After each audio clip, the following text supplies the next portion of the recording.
Hey, welcome back.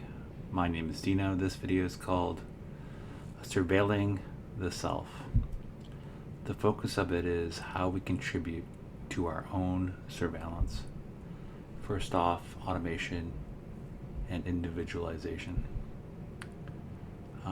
This is from the Campbell and Carlson reading. In terms of consumer data, surveillance, quote, is increasingly automated. Now the individual within the marketplace that often initiates the process of data gathering. So as a result, it's not so much that the vendor does it, it's part of our use causes that. For example, we input ATM numbers, we phone 1-800 numbers, we use credit cards. So again, we initiate the process by starting that relationship. As a result, consumers themselves are directly implicated in data collection. Asymmetrical relationship. Asymmetrical relationship is inequality, quote, between consumers and suppliers of goods and services in the marketplace. It compels individuals to provide personal information. Basically, if you want to play, you got to pay with your data. As a result, consumers are forced to give information for essential services. I think my big question for all of this is, can you live fully without giving up all your data? Like, can you use all the platform and software and do all the things you need to do without giving up all of your data?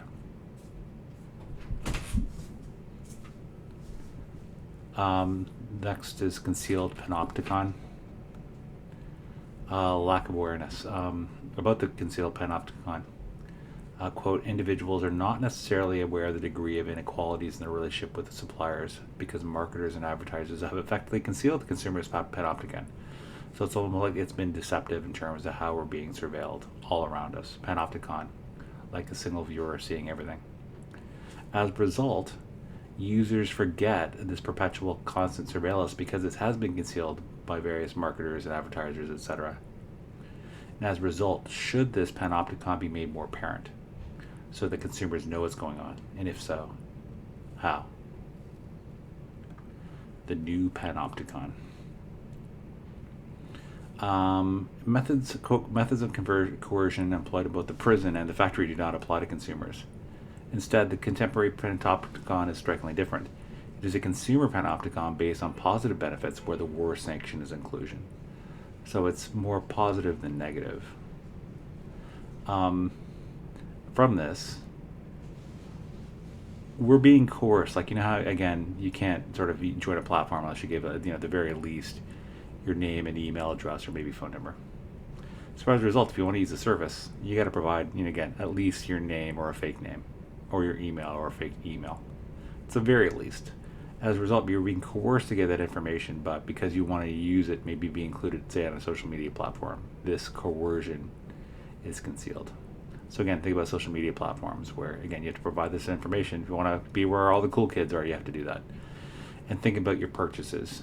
You have to provide, a billing address, obviously your Visa, MasterCard, American Express, Diners Club card, etc., etc. That was Surveilling the Self. My name is Dino. Thanks for watching and listening. What are your thoughts on surveilling the self? Do we have a choice not to surveil the self? Is there any latitude at all?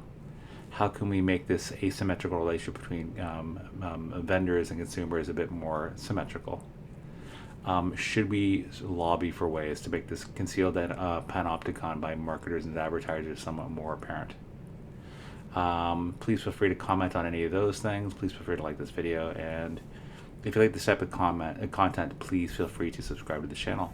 As always, thanks for watching.